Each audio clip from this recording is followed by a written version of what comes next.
All right, so let's get started. Um, can I just say by a raise of hands who's new to Wijhah, like first time attending something at Wijhah? Nice, mashallah. You might be mad confused why we're starting at 7:30. I apologize on behalf of a planning team here as well.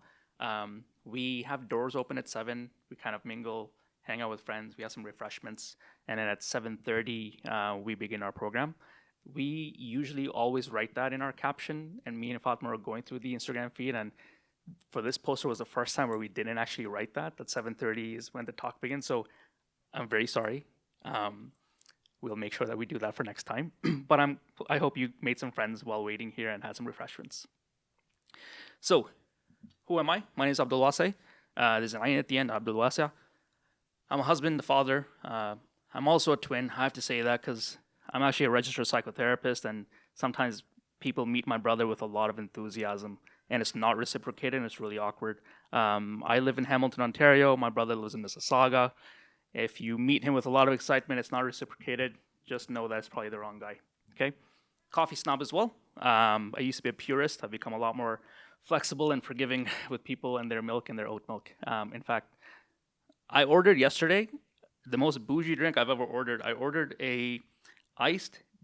So okay, I can't even say I'm a coffee snob. I ordered an iced decaf latte with oat milk, a pump of brown sugar, and a pump of pistachio. My colleague looked me dead in the eye and she said, "Men used to go to war." It was actually hilarious, and I do agree with that comment. I said that men went to war, and because of the sacrifices, I can today have this drink. Anyways, I'm a registered psychotherapist. I focus on Muslim men's mental health specifically. I'd say like 95% of my clientele are Muslim men. And then the few minority are non-Muslim men and some women as well. My passions really lie in preventative work. So outside of the counseling room, I love doing psychoeducation programs, stuff like this, but also things like working on workshops for actually. So we did a workshop a few months back. Remind me of your name, brother? Abdul Wadud, and his son were present. It was a 3-hour workshop on how to have difficult conversations with adults. And your name again? Mustafa, who was 10 years old, was present. And I remember posting about that in like my friends group, saying like, "This is so amazing. There's like a 10-year-old boy at this adults workshop." And a friend reached out, said that, "Can you do the exact same workshop for my 10-year-old boy?" I said, "Oh my god, I would love to." So since then, I've done that workshop 3 times now, where I modified that workshop for 10-year-old boys and their fathers. And I would do it in like people's basements. And the whole thing was on how to have a difficult conversation and to improve the parent and child, or specifically the dad and son dynamic. That actually was inspired by both of you. So thank you for that. Actually, a round of applause for these guys. That was amazing, mashallah. So that's the stuff that I enjoy doing. I have done some stuff with Wijhah in the past, and then earlier this year I got to join the planning team as well. Okay, and I also practice privately. My thing is called asking for a friend. It's like a pun because men don't like to ask for help, so it's like asking for a friend. And I also work at Cedarway, which is based in Oakville. So this topic of how to support a friend is something quite. It's been really top and front and center of my mind. I deal with this quite a lot with a lot of clients. I mean, everyone is like lonely. Every single person is experiencing some form of loneliness from what I see. And I almost feel like this is never taught, right? It's never taught of how to actually support a friend. Um, and I think it really should be. I think it really should be. And I've been kind of teasing out in my mind, how do we turn this content into something that we can teach young boys, adults, fathers, etc., etc. And I thought there's a lot of potential here, and so let me give it a shot with maybe just scratching the surface for like just a 1 hour talk first, kind of see what works, what lands, and then make this into a larger thing, inshallah. So that's kind of my goal here, and I also wanted to teach my kids, how to support a friend, how to be a good friend, and I'm not there in the audience today, so maybe I can start with myself, my family as well. So what we're gonna what I hope that I can impart and help you walk away with are 3 things. Number 1, a less abstract hippie philosophical way to understand the phrase holding space. Okay, that's used a lot when trying to comfort, support people. Like, yeah, you gotta hold space. But I can tell you, working with men, that makes no sense. Like, it's just not a tangible thing. Like, give a guy a script and he'll do it.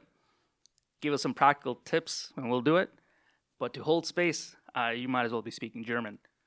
So we're gonna deconstruct that in a much more tangible kind of simplified way. Number 2, how to lead with empathy. And number 3, what you can say and do for your friend. Okay? So to begin, I wanted to just show you some examples to get your kind of mind thinking. I'd asked a few people, friends and stuff, on, can you give me an example of a time a friend really showed up for you, a time when they really supported you? So I'm gonna show you 4 examples, okay? Someone said, a friend, postpartum, had come over to watch my baby while mama, got a nap without worrying about a baby. Also brought food with her. Truly felt cared for, as opposed to a visitor who come to see the baby, but instead adds more stress to the new mama to cater to her guests, which becomes an element of added stress and more sleep deprivation. Especially as a first-time mom who doesn't know any better of what's to come and doesn't know how to ask for help. This also, of course, helps dads who could use the sleep as well. I love that example so much, and I'm sure that this will come up as well in an exercise we'll do later. Number 2, my divorce showed me that I had an amazing friend.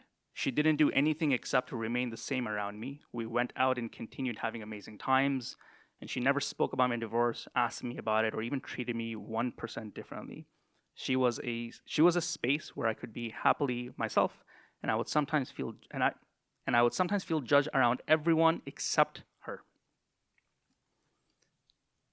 A friend sat by me while I bawled my eyes out, not knowing why, gave me space to cry it out, then gave me a hug, put on recitation of the Quran, and stayed by me till I calmed down. And the last one, a good friend of mine would call me regularly to check up on me and distract me with random things about her life.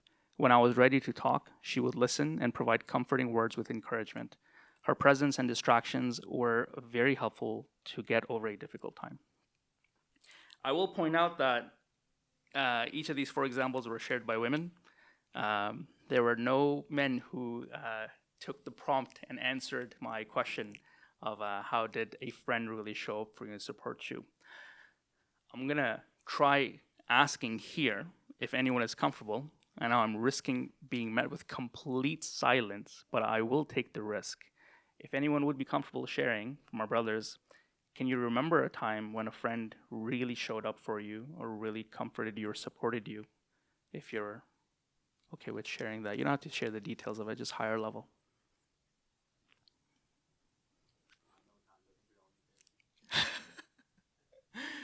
Bilal said, nah, no times, we all need therapy. Okay, no problem. After this workshop, inshallah, maybe you guys can be the ones showing up for your friends, right? We'll flip it. So, there's something that all of these examples have in common, and that is the idea of holding space, okay? So let's break this down. This philosophical abstract term. I want you to imagine for a moment your roof is leaking, okay? It's raining, water's coming in, things are getting wet, water's spilling all over into the house. You gotta do something. What's the first thing you're gonna do?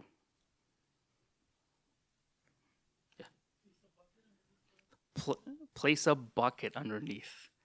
Bingo. Would anyone else do something different? Just curious. Yeah, Mustafa. Mustafa, look at this guy. Call a friend to help. I like that. Excellent. Okay. So the reason why I ask if there's anything else, because the other option sometimes, which might sound crazy, but is to try to find a fix for this leak, right? But practically speaking, yeah, you want to place a bucket there first, okay? As bizarre as this might sound, this is what I envision holding space for a friend to look like. Grab a bucket and just collect their distress, okay? Don't put in the sealant, don't plug the hole where the leak is coming from. Just grab a bucket. That's what you gotta do, okay? So, You might be thinking, okay, great, Abdul Wasey, I can grab a bucket. What does that look like? What does that feel like? What do I do exactly with this metaphorical bucket? Let me tell you. Instead of trying to offer a solution to what's being expressed, fight the urge to share a solution, to share a fix. Fight that urge and instead just be present.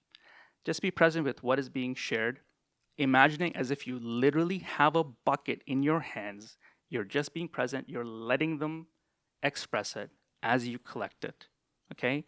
Our job in that moment, as we are supporting our friends, is simply to be present and hold a bucket. I'd like to demonstrate this to you in a little dual pair activity here, just to see what it feels like. Okay? So I'm going to ask you just to pair up with the person next to you. You're going to pair up with the person next to you. And what I'd like you to do is pick one person who's going to be the friend in distress, going through a difficult time. The other person is the one listening. Make up the scenario that you're venting about. Don't make it real. Let's not get to, this is not therapy. Don't go too deep here, okay? Just like a difficult day or whatever that you're complaining about. Not complaining, astaghfirullah. That you just experienced, right? The person who is listening, I want you to do the opposite of holding the bucket. I want you to plug every hole, okay? Like they're telling you about their car that broke down. Did you try this? Do you want my mechanic's number? I want you to try to solve as many problems as humanly possible in the 60 seconds that I give you. And we're just going to see what it feels like. That's all. Any questions? Okay, go for it.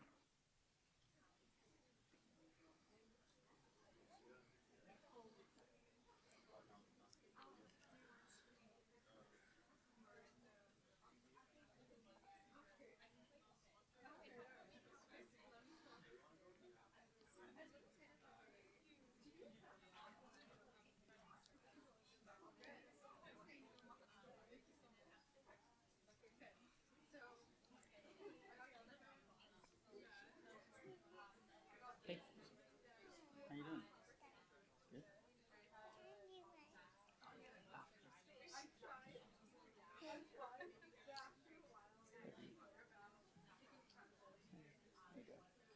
Are you guys pairing? Pair as well. You should do it together.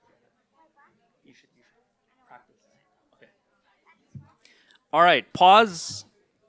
Now swap. Swap roles now, okay?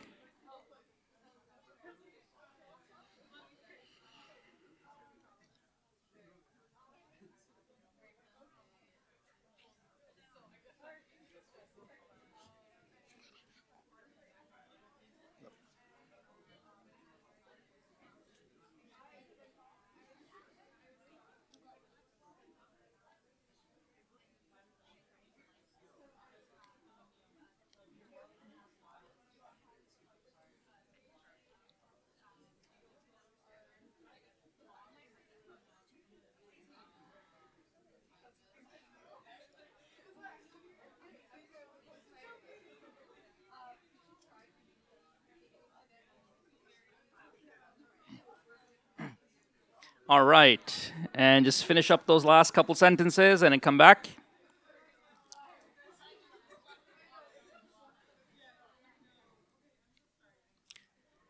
Actually, stay where you are. Stay where you are. We'll continue this in another round, but just if I can have your attention, I'd love to know when you were expressing to your friend the distress that you were in, when you were expressing your difficulty and you were being met with these solutions. Just curious, what did that feel like? What was your experience? Horrible? Yeah?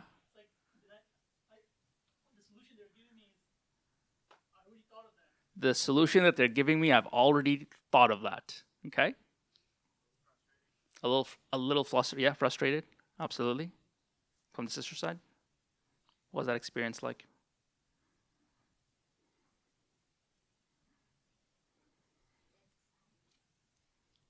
Yeah. It does feel good to vent. Okay, nice. And what was it like knowing that what you were receiving was just fixes? It was kind of complicated. Okay, yeah. Right. Okay, yeah. Okay. Can I ask for the when you were in open to everyone, when you were in that fixing mode, so your friend is expressing their distress and you're just like, no, but this, but try that, try this. Did you do this? What did that feel like to you? What was that experience like for you? Yes. Sister said I felt like I was nagging her. Yeah. Yep.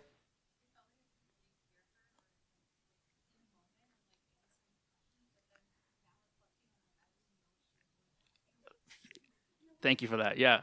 Sister said I don't even know what she was actually like saying. Like in the moment, I was just focused on replying back with some sort of solution. But looking back, I don't actually know what was being said. That's thank you for sharing that. That's kind of the one that I was waiting for.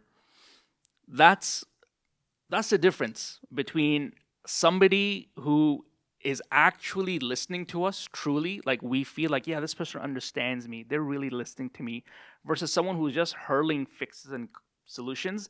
It feels like you don't understand exactly what I'm going through. You are maybe listening for the sake of being some value add, like this is more about you. You want to be like this thing, this role of fixing and helping, but you don't need to play this role. Like you might just want someone to just listen and validate and hold space. Okay. So let's try the other side now, which is so now in the same teams, in the same pairs, one friend, again, express your distress, your difficult feelings that you're going through. The other person, I want you to physically imagine you're holding a bucket, okay? And you're gonna hold this bucket in front of this person's face, and you're just collecting their distress, you're collecting their difficult emotions. If they move their head, you follow with your bucket, okay? And I just want you to experience that. As goofy and silly as it sounds, it's meant to be exaggerated like this to get to a point. So give it a shot.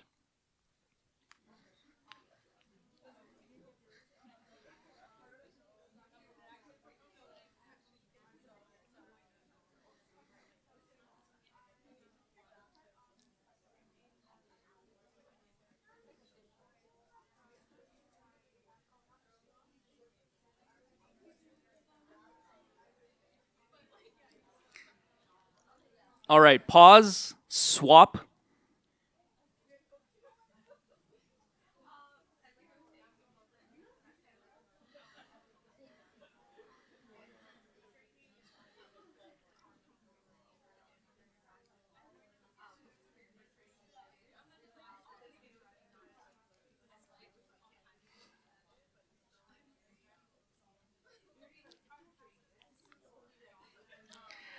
All right, and stop.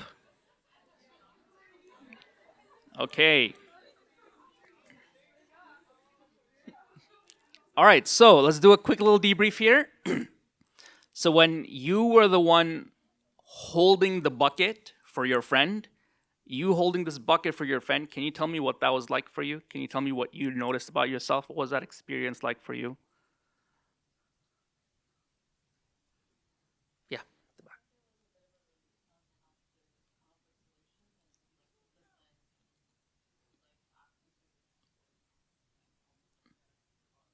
that's really nice. It was a relief to not actually have to figure out solutions. Just listen, hold the bucket, mirror their emotions. Nice. Mustafa?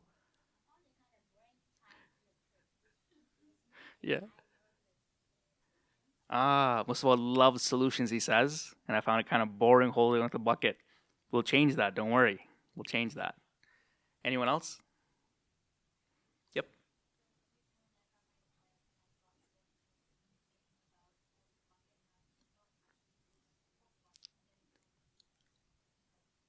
Oh, wonderful. Yeah. I was thinking about holding the bucket, but then I was like, no, no, just let me just hold the bucket. Kind of self conscious in the moment, almost meta in the moment, but then to stay grounded, just do the thing, stay present. Okay. And for the ones when you were the friend expressing and a bucket was being held for you, what was that like for you? What was that experience like for you? Yes.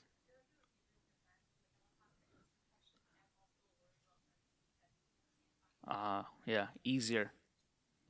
Just vent. Don't have to worry about it. Yeah, absolutely. Anyone else? Yeah.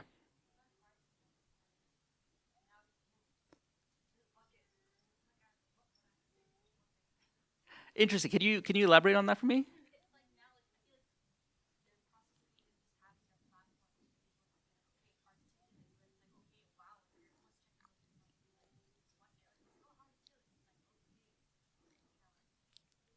Wow. It almost like you're suddenly aware that you're being listened to. How bizarre. Are you listening to me actually? Do I have to articulate myself? Are you understanding? And even that, I mean, to reframe that, what a wonderful thing. What a wonderful thing to actually be attuned to be understood, seen, heard by people, especially those that we care about, who care about us, right? Okay, great. So we've deconstructed holding space as grab the bucket, right? And attuning to someone, what they're saying without solutions and all that, just bucket. And collecting the distress, the emotions, the thoughts. Great. Now you're thinking, well, Abdullah said that's lovely. I got the bucket, but I still don't know what to say if my turn comes to say something. I don't know what to say. Yes, you're right. We'll get there. But I need you to hold your horses. Because before we can figure out what to say, there's something that is deeply more important than that. Can anyone guess what that is? Yes. How to listen? Yes. That is, I don't cover that, but you're right. It is very important. I'm thinking of one more thing, kind of goes in line with that. Yes. Empathy. Empathy. That's right. Okay, so now we have to learn. We've got a bucket.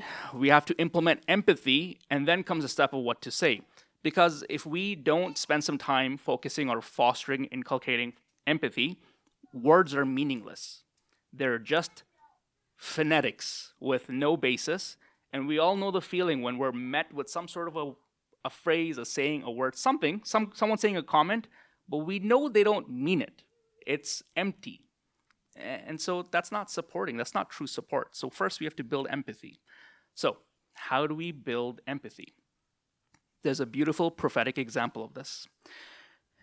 Anas ibn Malik radiallahu anhu narrates that the Prophet ﷺ used to mix with us to the extent that he would say to a younger brother of mine, "O Abu Umair, what did the Nughair do?" This is one of my, I just love this story so much, where there's this young companion, Abu Umair, who had this pet bird, like a sparrow, Nughair, a sparrow. And so Prophet ﷺ goes to visit, and he notices that Abu Umair is really down, he's really sad. So he asks about the boy, and his family, his brother, says that his pet bird passed away. And that's when the Prophet ﷺ says to him, "O Abu Umair, ma fa'al al-Nughair, what did the Nughair do?" And it's such a beautiful thing when you consider the status, the role, the importance, the busy schedule of the Prophet of God ﷺ. How many other things come to mind that the Prophet ﷺ could have been busy doing? Expanding the mission, doing his legal proceedings and mediation between tribes, spending time with his family, his community. He could have very easily said to the young boy, "I'll get you another one." You know, I think back of the traditional South Asian response that I would have been met with growing up. It's far opposite from a validation and comfort and support. It's kind of like a minimizing, right? But how beautiful that the one that we look to for an example, the Prophet ﷺ, has modeled this for us, that he can hold space and validate this young boy and his grief and sadness that he is going through, which seems so, of course, valid. And the Prophet is teaching us this. And it's with such gentleness, and that's such a beautiful thing. That care that the Prophet is showing here, the care, the gentleness, the validation, that is the core here of empathy. Okay? So if we were to extract something from here and implement it into our lives, empathy then can be looking at something from somebody else's perspective. Okay? So the foundation here, empathy, it's not, again, to provide fixes or advice or guidance. It's what might this person be feeling. So we can look at it from a different lens. What are they feeling in terms of like emotionally what's going on? What's going on for this person physically, spiritually, and socially, right? Consider this different lens to get an understanding of what's my friend experiencing here. So let's do an example together. A friend of yours lost their job and hasn't told their parents yet. Okay? Let's consider as a group here, what might this friend be feeling at an emotional level? What do you think? Yeah, Mustafa? Scared? Yeah? What do you think scared about? His parents being mad? Sure, yeah. Yeah, what else? Yep. Shame? Yeah, good one. Shame? Yeah. Grief? Yeah. Absolutely, yes. Uncertainty. Great. Okay. Physically, what do you think this friend might be experiencing?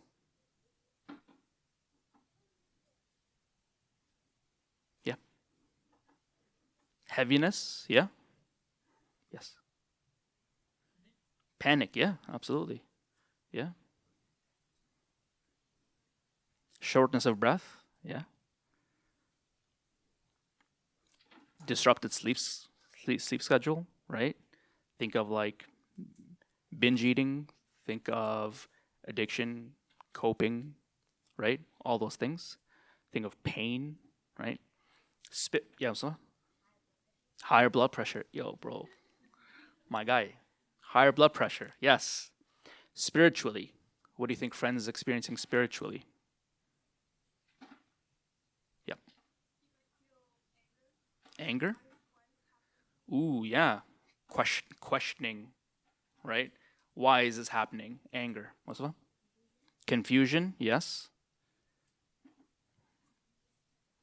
Disconnection, what do you mean?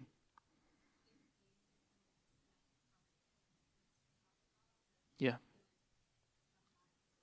absolutely. Disconnect from God, right? Yeah, absolutely.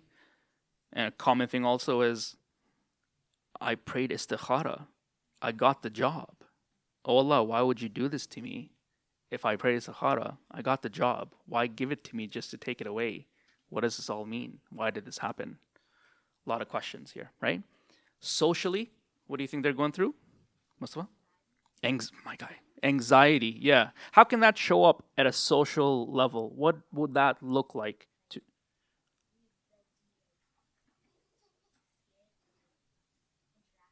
Yeah,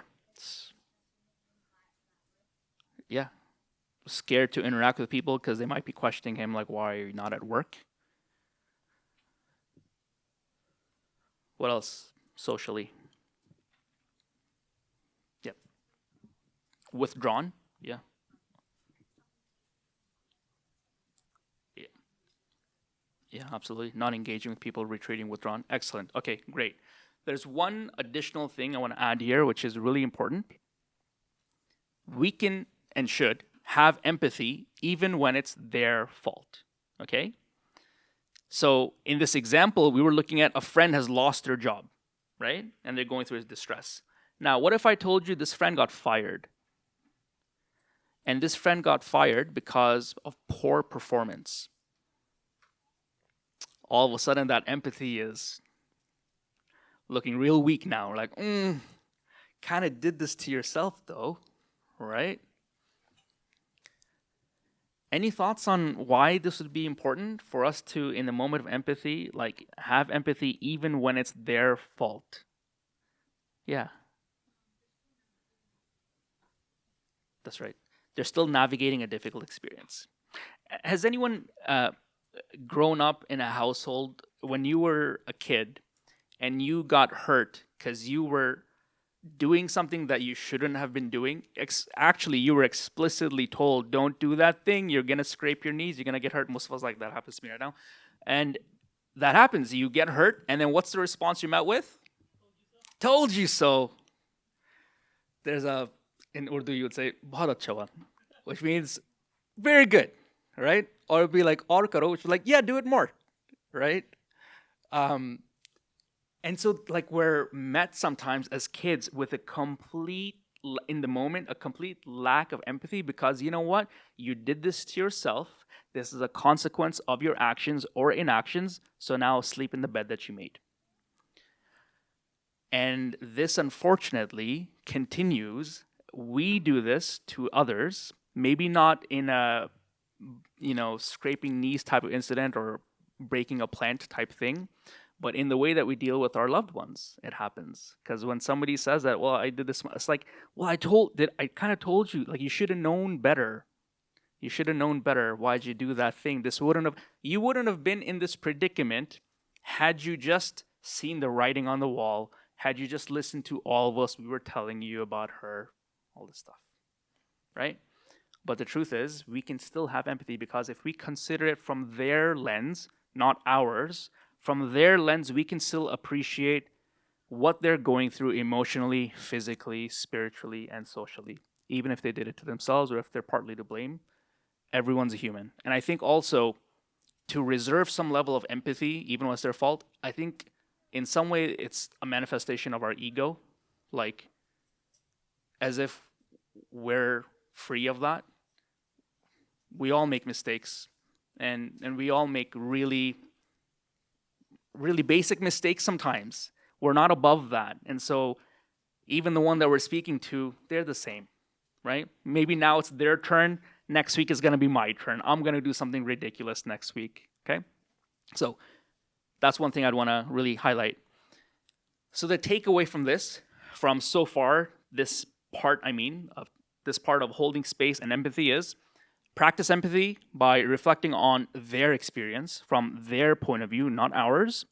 And even if you don't fully understand what they're going through, even if they are partly to blame for the predicament that they are in, we can still appreciate the struggle that they're going through. Cool? Okay, so now we've got holding the bucket. Now we've got empathy that we can continue fostering within ourselves. Now we can go to what to say. So, what to say, honestly, is probably one of the most difficult things.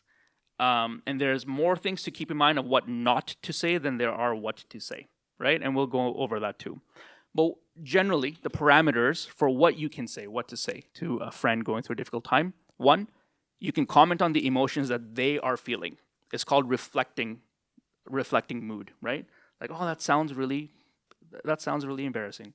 So I actually have some examples. That must be disappointing, right? Number two, you can comment on the emotions that you are feeling, right? Like, oh man, I feel so jaded just listening to that. Okay, it shows that I'm listening. I'm mirroring also, but there's a thing that I'm sensing, I'm experiencing. I want to tell you about that also. And you can comment on the situation itself, just kind of the general predicament that we're in right now, right, Mustafa?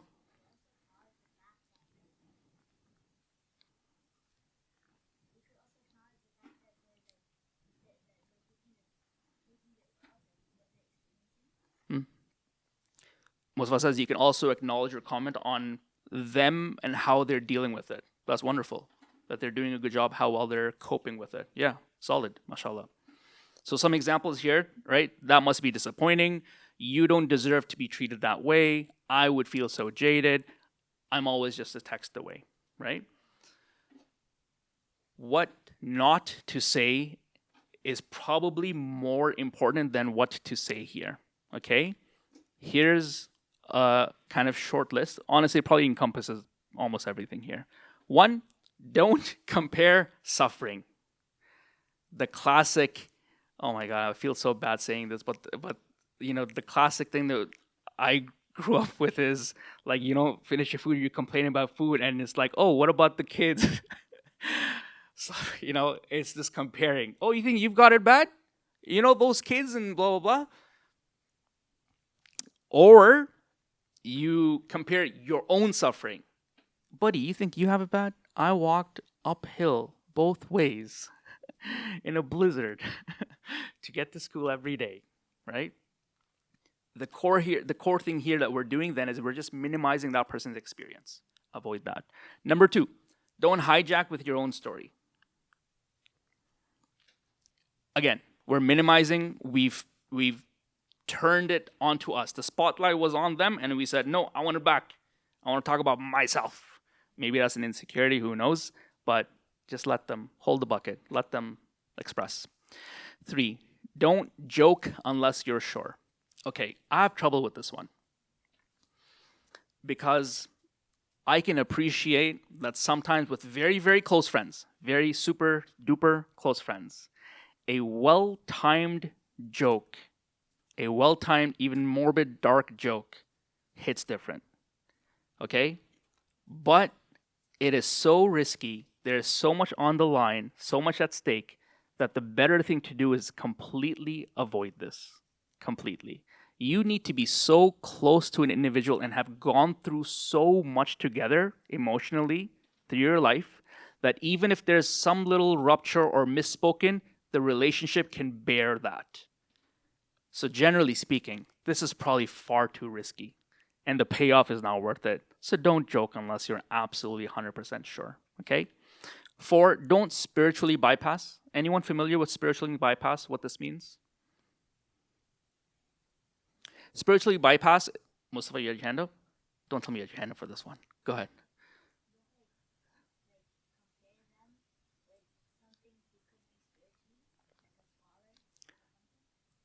Not quite, but I like where you're heading with that. Spiritually bypassing is something bad happens to a friend, and you say, um,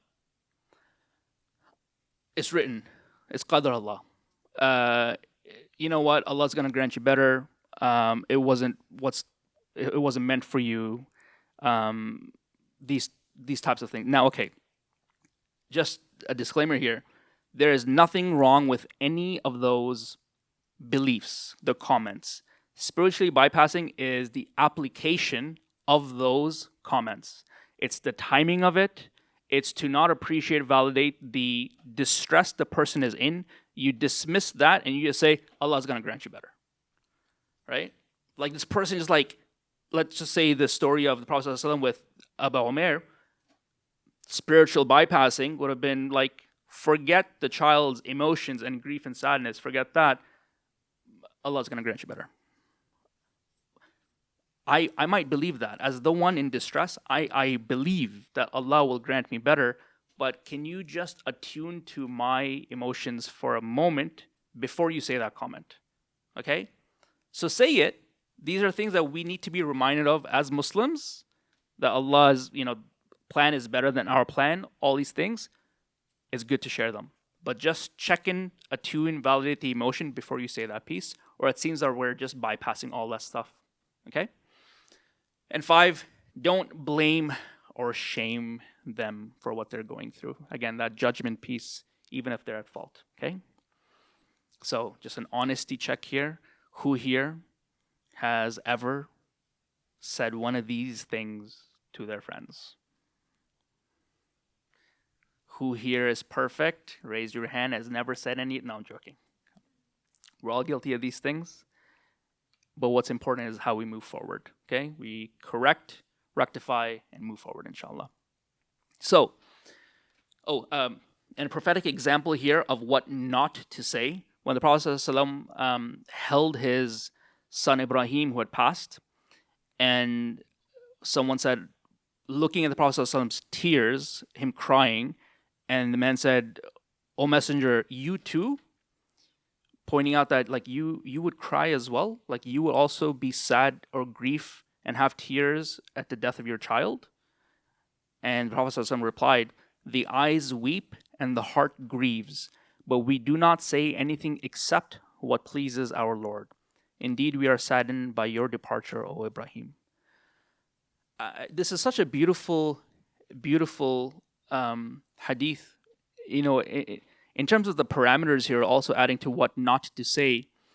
When a friend of ours is going through a difficult time and they're telling us like what happened, it's so easy to get caught up in adding to the backbiting of who wronged them, right? Like they're saying something about their boss or whoever, and you're like, I can't believe this person, blah, blah, blah, and then now you're in it. You're in that whole backbiting thing. But here the Prophet said, but we do not say anything except what pleases our Lord. So don't join them in the trash talk and the backbiting. We can hold the bucket without needing to do that, right? And so I would actually add that as number 6 here. It's, don't say anything that would be displeasing to Allah subhanahu wa ta'ala. Okay, so let's put that into practice here. Again, same scenario. Friend lost her job, hasn't told their parents yet. What can we say to them?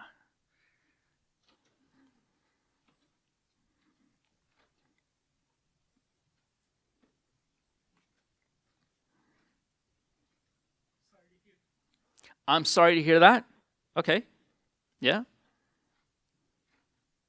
Mustafa? You're taking this well. Yeah.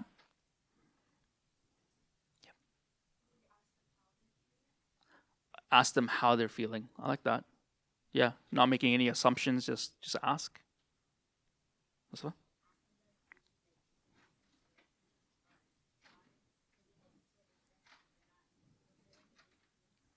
Okay. Mustafa says asking them if they need anything to drink or eat. They might be so distressed they're not fulfilling their basic needs. Yeah. Taking care of them, worrying about their health, their well being.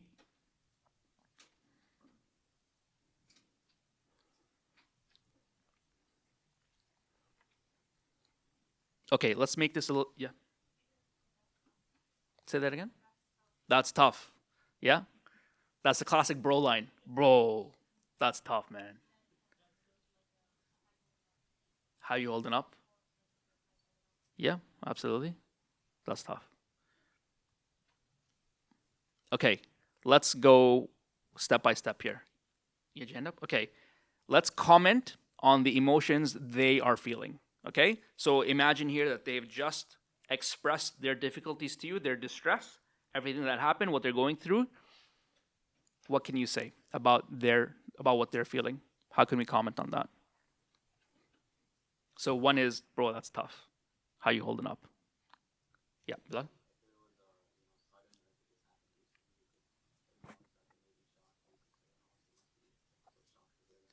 Oh, you must be so shocked to hear that. Yeah, yeah. Mustafa?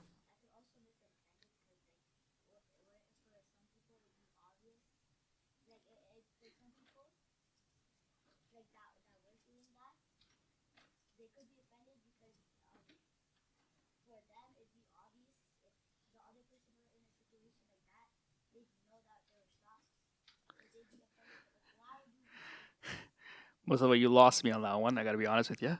So say that one more time. Uh huh.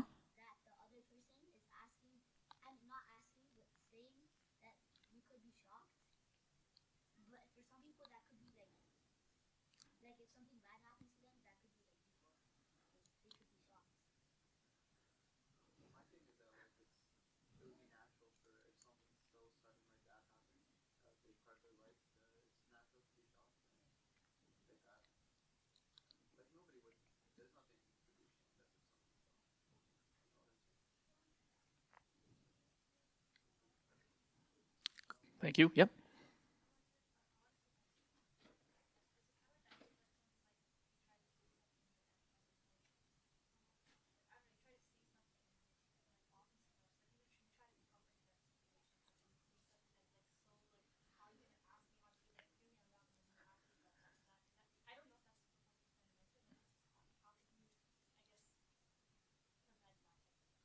Interesting.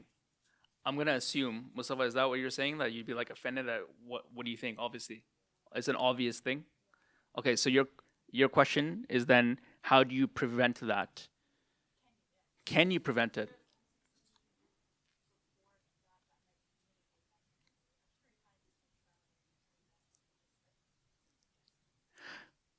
The core thing here that could go wrong in that example is that your what you identified as what they're feeling is misplaced, right? You've misplaced their emotion. They were feeling something else, but you said it was this thing. They're like, no, you don't get it.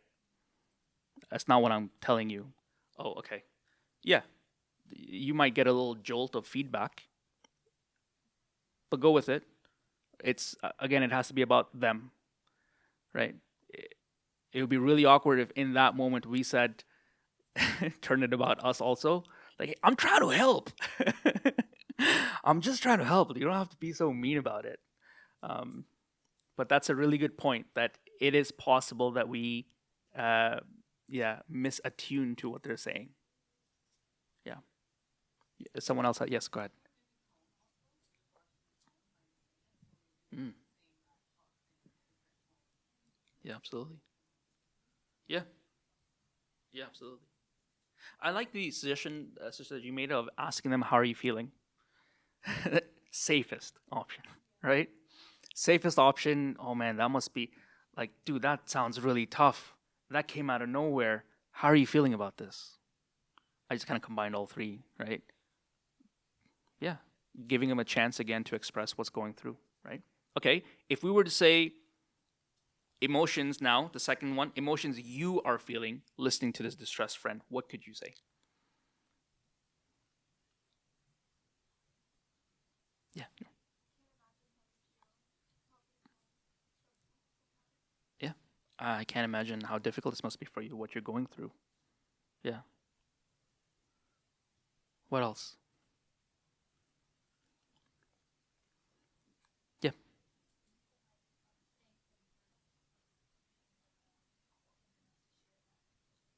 yeah. That's really nice. Yeah, thanking them for opening up, sharing for that vulnerability. Great. Okay. And what about the situation itself? If you were to comment on the actual situation itself, what could you say?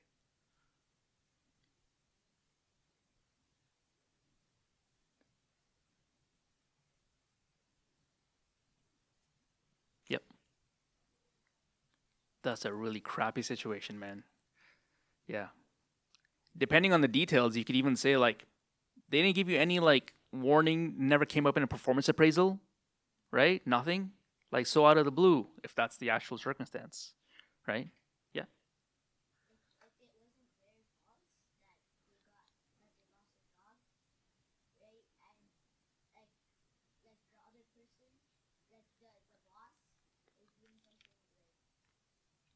Yeah.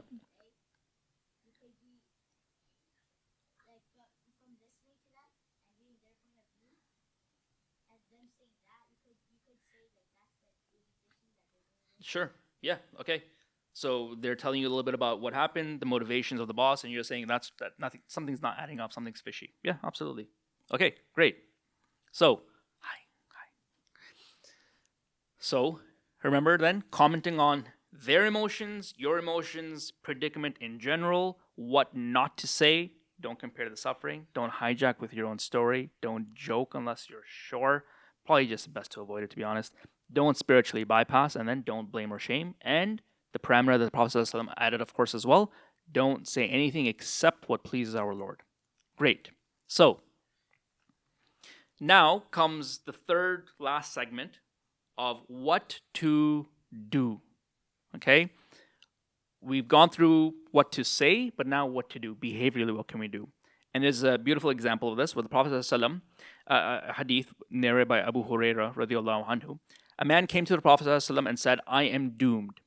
And the man was doomed because he had broken his fast. He had done an act where his fast was broken in Ramadan. My kids are here. The Prophet ﷺ said, free a slave. And the man said, I cannot. He said, fast for 2 consecutive months. Man said, I cannot. Prophet said, feed 60 poor people. He said, I cannot. He said, sit down. So he sat down, and while doing so, a basket of dates was brought. The Prophet said, go and give this in charity. He said, O Messenger of Allah, by the one who sent you with the truth, there is no household between its two lava fields, meaning Medina, that is more in need of it than us, like my family. So the Prophet then said, then go and feed your family. And in another chain from Abu Hurairah radiallahu anhu, additional words were added. Then he, the Prophet said, and fast a day in its place. This is such a great example of the Prophet meeting a person where they're at. Okay? So the Prophet is giving him multiple suggestions. Each one is met with, I can't. Physically, I can't fast that much. I financially cannot feed that many people. And also, I am probably more in need than anyone else. And each time Prophet ﷺ is meeting him where he's at, it's such a curated, tailored response and solution for that man. Sometimes we can be guilty when somebody is in distress. We can give a cookie cutter answer. Have you tried going for a walk? Have you tried getting some fresh air? Go to the gym. but meet them where they are at, right? Make it very custom to them. It feels like you genuinely care. It feels like that there is empathy there for them, okay? And honestly, when I was trying to come up with this part of like what to do, I actually struggled because it was so simple. I was asked my wife, I was like, something feels too simple about this. She goes, that's the point. I'm like, yo, you're right. You're right. It's so easy. It's just meant to be intentional. We just have to show that we care. It's intentional. But what to do is not rocket science, right? I'll give you an example. I call it burgers and fries. Back in undergrad, I was going through a real difficult time. A friend of mine noticed, he picked up on it, and he was like, listen, you want to go out for burgers and fries? I'll pick you up. And we don't even have to talk about it.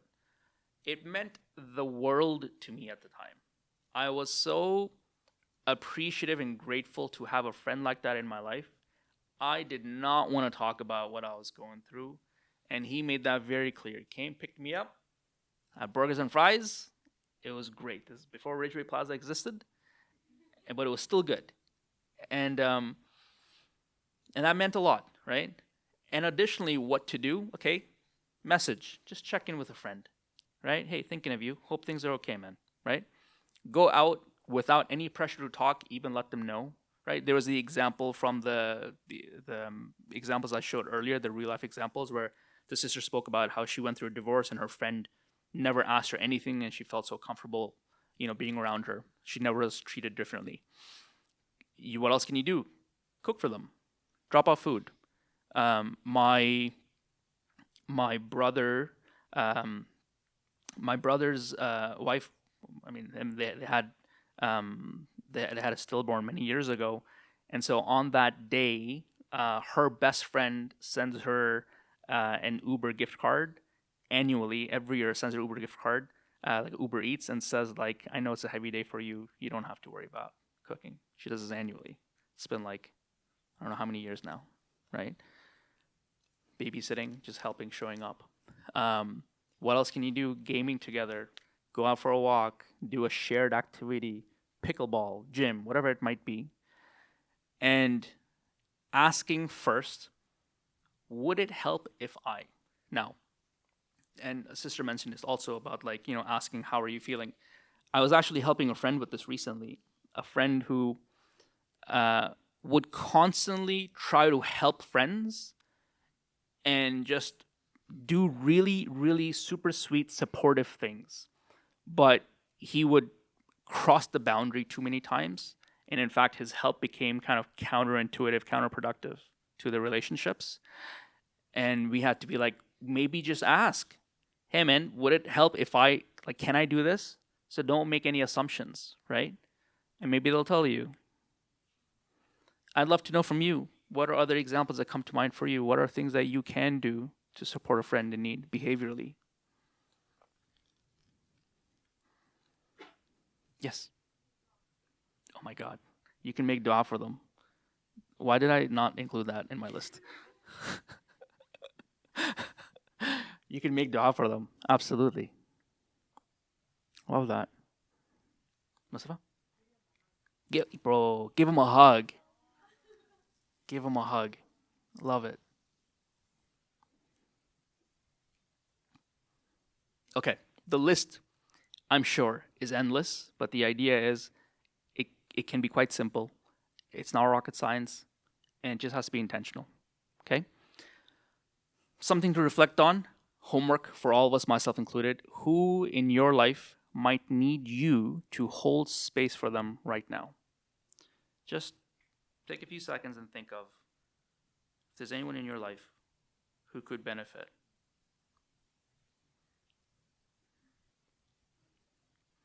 And then, if you can think about what can you say and do to support them.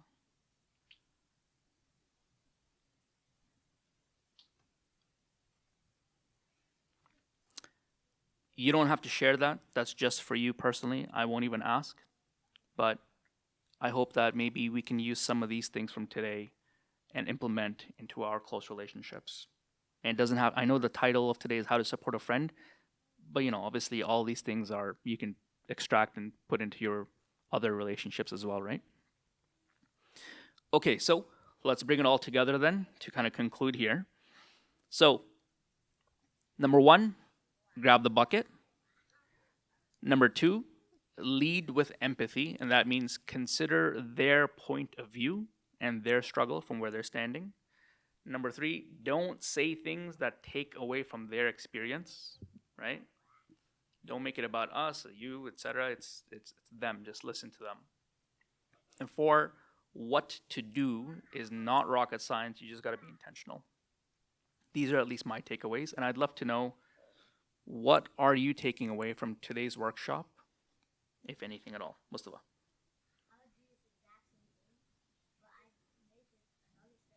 Yeah.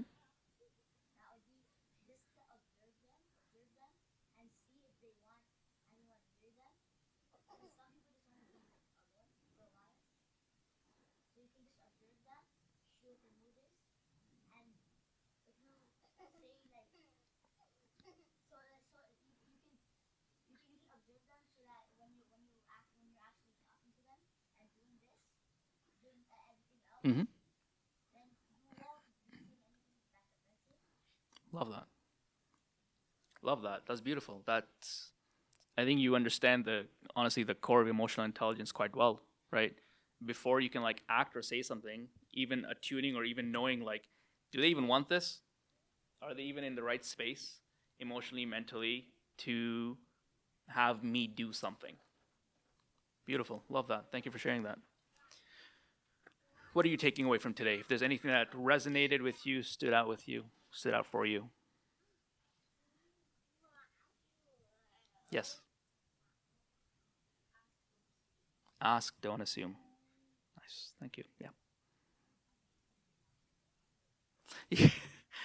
I'm just gonna be imagining a bucket. My job here is done, folks. Right? Okay. Yep. Yep.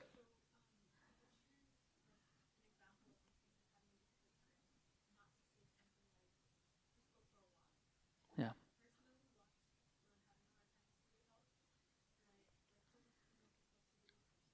Yeah.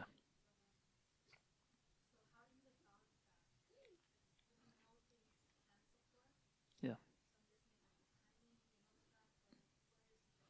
Yeah. It's also knowing the person, right? So if your friends knew that you really benefit from fresh air, from walks, and that keeps you grounded, like we know that she is gonna have a good day if she goes for a walk. Then it's different if I said, hey, make sure that during this difficult time, take care of yourself, get some fresh air, go out for walks. As opposed to you share something like, have you tried fresh air? But like that's a cookie cutter approach. Maybe I don't know Bilal too well, and I've said that to him. It doesn't apply. It doesn't land. It's not tailored for him, right? So it's different if you know the person, you know it's gonna land. It works for them. That's attunement. That's great. There's a relationship here. But to say that to someone else is just a cookie cutter approach.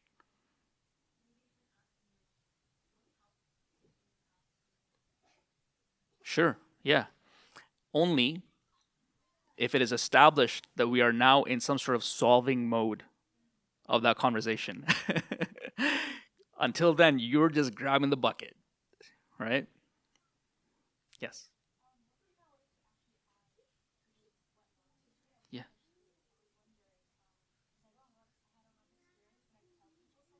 Yeah. Yeah. Hmm.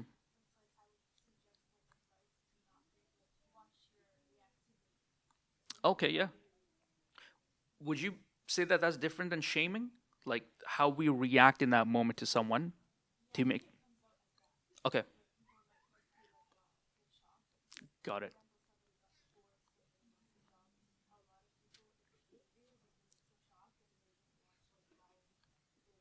Yeah. That's a great point. Yeah, absolutely. You would probably, uh, yeah, yeah, a lack of self awareness then, and so how you react, yeah, would rupture essentially them opening up in the future. You just made them feel bad about even sharing this thing, right?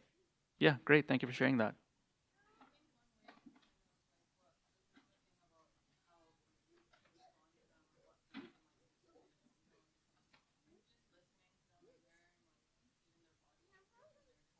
Yeah.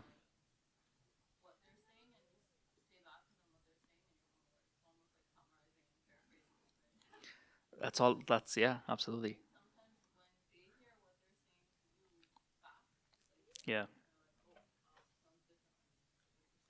Yeah.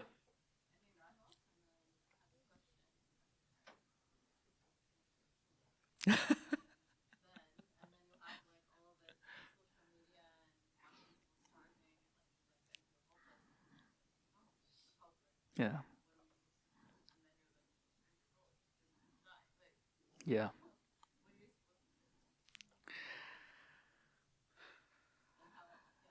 Yeah. I have to tell you, I'm not a subject matter expert, even though my three kids are here. I'm not a subject matter expert on parenting or what to tell a child when they don't eat.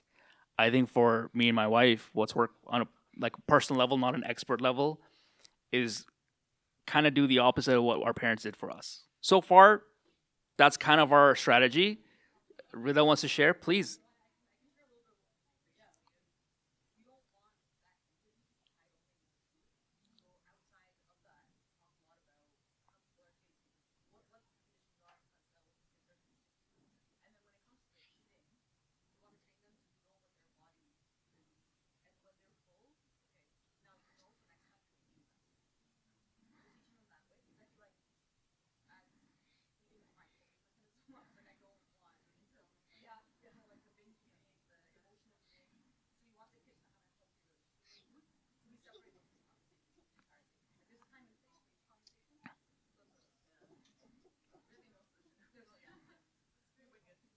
Wing it.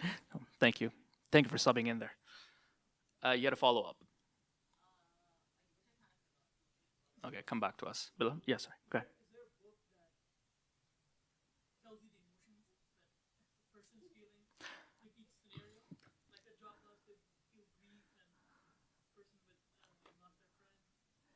No, you're. I hear you. There's no necessarily book that'll tell you what everyone's feeling.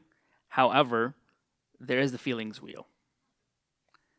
Feelings wheel is one of the tools that I, as a therapist, use almost every single day with clients.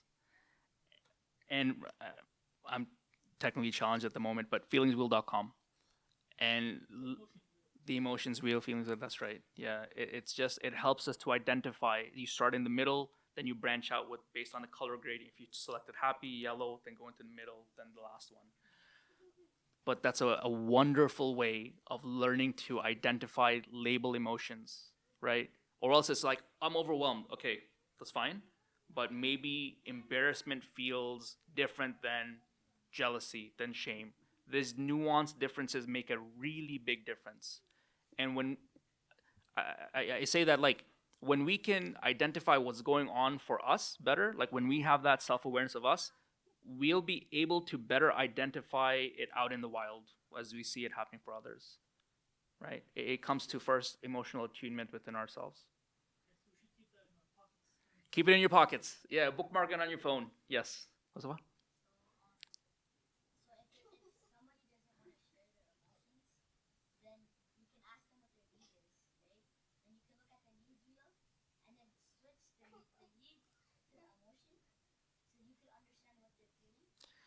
Did, did you just teach me a new tool? What on earth is the needs wheel? It's a thing. What's about? You might have to take my job. Okay. Uh huh. Yep.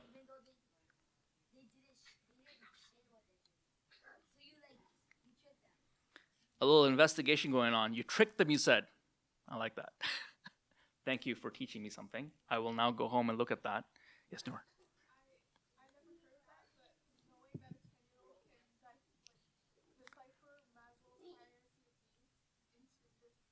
Yeah. Yeah, absolutely. I'm mindful of the time here, so forgive me. I one more comment. Go ahead.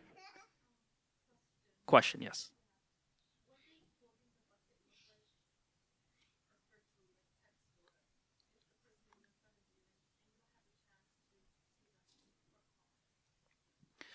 What does holding the bucket look like virtually if you can't see the person? The core of holding the bucket was the emotions that we described in the debrief, which was I felt like I could speak. I could just speak, or sister said like they were actually listening. So virtually what that would look like is the empathy showing in your interaction. Does this for do you genuinely care to just listen without judgment to what your friend in distress is expressing? And do they also feel that you are here for them, that you care? Fight the urge for the solution and just show up as just a listening ear holding space for them. That would be kind of what it looks like, right? Yep. Yeah.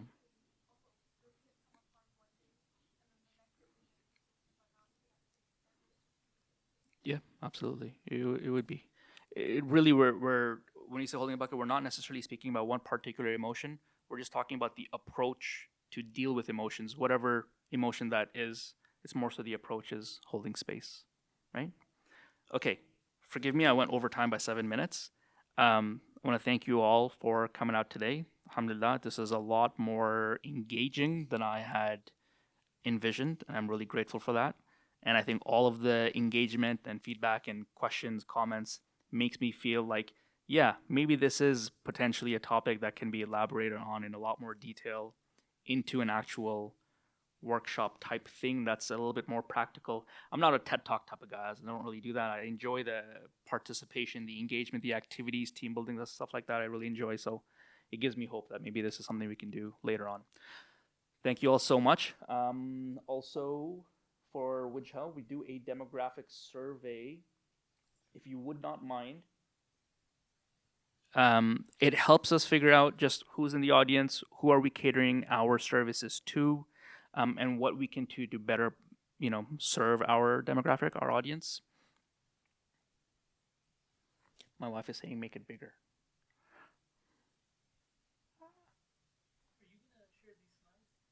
I wasn't planning on, but do you want them? All right, cool. I'll send them. I'll send them to to Sister Fatma, our support team, and then I don't know where she would send it out to, but somewhere, Fatma. Spread it far and wide somehow. All right, cool. Okay, we'll end here. If anyone has any questions, you're welcome to come find me and talk. جزاكم الله خير. وآخر دعوانا أن الحمد لله رب العالمين وجزاكم الله خير. السلام عليكم ورحمة الله.